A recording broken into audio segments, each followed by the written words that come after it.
হরে কৃষ্ণ ভক্তগণ, আজ বলবো বিজয়া একাদশীর ব্রত মাহাত্ম্য কথা ও পরদিন পালনের সময়সূচি আলোচনা করব। আর আপনাদের কাছে বিনীত অনুরোধ, আপনি যদি এই ভিডিওটি নতুন হয়ে থাকেন তাহলে অবশ্যই আমার চ্যানেলটিকে সাবস্ক্রাইব করে আমার পাশে থাকুন, আমায় উৎসাহ দিন ও পাশের বেল আইকনটিকে প্রেস করে দিন। তাহলে চলুন দেরি না করে শুরু করা যাক।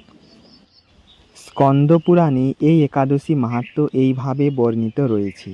মহারাজ যুধিষ্ঠির শ্রীকৃষ্ণকে বললেন, হে বাসুদেব, ফাল্গুন মাসের কৃষ্ণপক্ষের একাদশীর মাহাত্ম্য অনুগ্রহ করে আমাকে বলুন। শ্রীকৃষ্ণ বললেন, হে যুধিষ্ঠির, এই একাদশী বিজয়া নামে পরিচিত।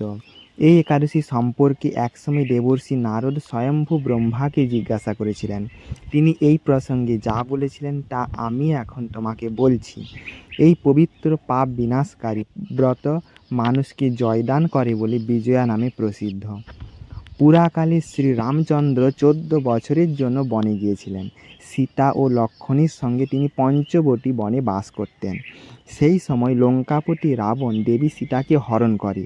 সীতার অনুসন্ধানে রামচন্দ্র চতুর্দিক ভ্রমণ করতে থাকেন। তখন মৃতপ্রায় জটায়ুর সাথে তার সাক্ষাৎ হয়। জটায়ু রাবণের সীতা হরণের সমস্ত বৃত্তান্ত রামচন্দ্রকে জানিয়ে মৃত্যুবরণ করে। এরপর সীতা উদ্ধারের জন্য বানরাজ সুগ্রীবের সাথে তিনি বন্ধুত্ব স্থাপন করেন। এরপর ভগবান রামচন্দ্রের কৃপায় হনুমান লঙ্কায় গমন করেন। সেখানে অশোক বনে সীতাদেবীকে দর্শন করে শ্রীরাম প্রদত্ত অঙ্গুরীয় আংটিটাকে অর্পণ করেন। ফিরে এসে শ্রীরামচন্দ্রের কাছে লঙ্কার সমস্ত ঘটনার কথা ব্যক্ত করেন। হনুমানের কথা শুনে রামচন্দ্র সুগ্রীবের পরামর্শে সমুদ্র তীরে যান। সেই দুস্তর সমুদ্র দেখে তিনি লক্ষ্মণকে বললেন, হে লক্ষ্মণ, কিভাবে এই অগাধ সমুদ্র পার হওয়া যায় তার কোনো উপায় খুঁজে পাচ্ছি না। উত্তরে লক্ষ্মণ বললেন, হে পুরুষোত্তম, সর্বজ্ঞতা আদি দেব আপনি, আপনাকে আমি কি উপদেশ দেব? তবে বকদালভ্য নামে এক মুনি এই দ্বীপে বাস করেন। এখান থেকে 4 মাইল দূরে তার আশ্রম। হে রাঘব, আপনি সেই প্রাচীন ঋষিশ্রেষ্ঠকে এর উপায় জিজ্ঞাসা করুন। লক্ষ্মণের মনোরম কথা শুনে তারা সেই মহামুনির আশ্রমে উপনীত হলেন। ভগবান রামচন্দ্র ভক্তরাজ সেই মুনিকে প্রণাম করলেন। মুনিবর রামচন্দ্রকে পুরাণ পুরুষ বলে জানতে পারলেন। আনন্দ ভরে জিজ্ঞাসা করলেন, হে রামচন্দ্র, কী কারণে আপনি আমার কাছে এসেছেন তা কৃপা করে বলুন। শ্রী রামচন্দ্র বললেন, হে মুনিবর, আপনার কৃপায় সৈন্যসহ আমি এই সমুদ্র তীরে উপস্থিত হয়েছি। রাক্ষস রাজে লঙ্কা বিজয় করাই আমাদের প্রধান উদ্দেশ্য। যাতে এই ভয়ঙ্কর সমুদ্র উত্তীর্ণ হতে পারি তার উপায় জানবার জন্য আমরা আপনার কৃপা প্রার্থনা করি। মুনিবর প্রসন্ন চিত্তে পদ্মলোচন ভগবান শ্রীরামচন্দ্রকে বললেন, হে রাম, আপনার অভীষ্ট সিদ্ধির জন্য যে শ্রেষ্ঠ ব্রত করণীয় আমি তা বলছি। ফাল্গুন মাসের কৃষ্ণপক্ষের বিজয়া নামক একাদশী ব্রত পালনে আপনি নিশ্চয়ই সৈন্যসহ সমুদ্র পার হতে পারবেন। এই ব্রতের বিধি শ্রবণ করুন।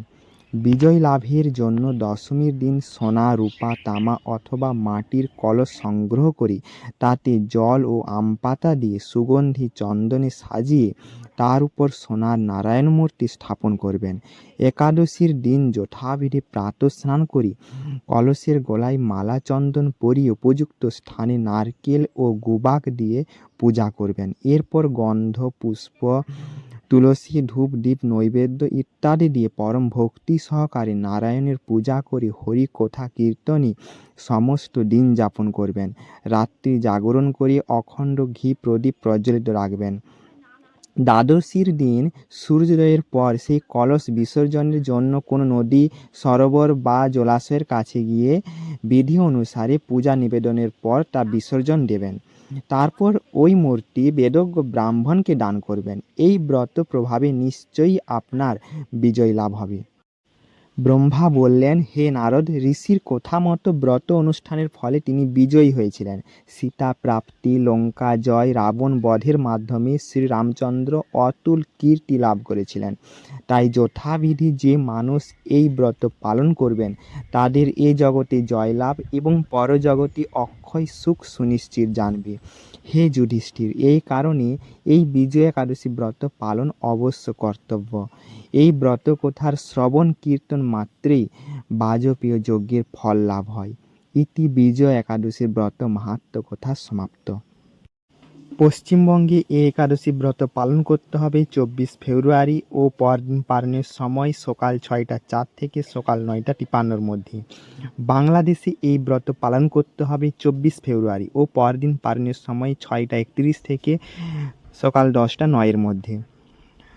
দিল্লিতে এই ব্রত পালন করতে হবে 24 ফেব্রুয়ারি ও পরদিন পালনের সময় সকাল 6টা 50 থেকে সকাল 10টা 39-এর মধ্যে। বৃন্দাবনে এই একাদশী ব্রত পালন করতে হবে 24 ফেব্রুয়ারি ও পরদিন পালনের সময় সকাল 6টা 47 থেকে সকাল 10টা 37-এর মধ্যে। পুনে সহ মহারাষ্ট্রে এই ব্রত পালন করতে হবে 24 ফেব্রুয়ারি ও পরদিন পালনের সময় সকাল 6টা 56 থেকে সকাল 10টা 50-এর মধ্যে। ভুবনেশ্বর সহ ওড়িশাতে এই ব্রত পালন করতে হবে 24 ফেব্রুয়ারি ও পরদিন পালনের সময় সকাল 6টা 9 থেকে সকাল 10টা 3-এর মধ্যে। ঝাড়খণ্ডে এই ব্রত পালন করতে হবে 24 ফেব্রুয়ারি ও পরদিন পালনের সময় সকাল 6টা 13 থেকে সকাল 10টা 5-এর মধ্যে। গৌহাটি সহ আসামে এই ব্রত পালন করতে হবে 24 ফেব্রুয়ারি ও পরদিন পালনের সময় 5টা 50 থেকে সকাল 9টা 40-এর মধ্যে। আগরতলা সহ ত্রিপুরাতে এই ব্রত পালন করতে হবে 24 ফেব্রুয়ারি ও পরদিন পালনের সময় 5টা 50 থেকে 9টা 42-এর মধ্যে। মণিপুরে এই ব্রত পালন করতে হবে 24 ফেব্রুয়ারি ও পরদিন পালনের সময় 5টা 40 থেকে 9টা 31-এর মধ্যে। ভিডিওটিকে শেষ পর্যন্ত দেখার জন্য অনেক অনেক ধন্যবাদ। আপনারা ভালো থাকুন, সুস্থ থাকুন। হরে কৃষ্ণ, রাধা রাধা।